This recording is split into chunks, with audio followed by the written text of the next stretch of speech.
Asawa, sina Helena at si Antonio Sarmiento. Pinangalanan po nila itong Ana Grace Sarmiento.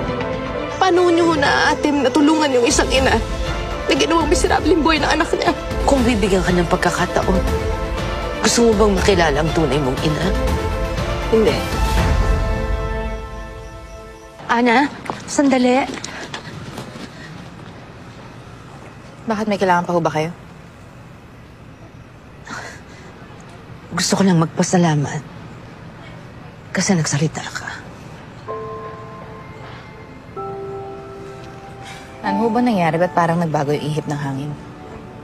Nung nakaraan, parang hindi kayo nagdadalawang isip na pangalanan ako bilang kidnapper.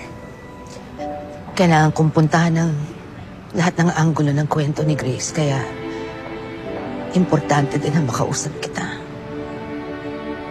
Nagawa ko na ho yung gusto ninyo. Sana maitama ho yun na interview na to.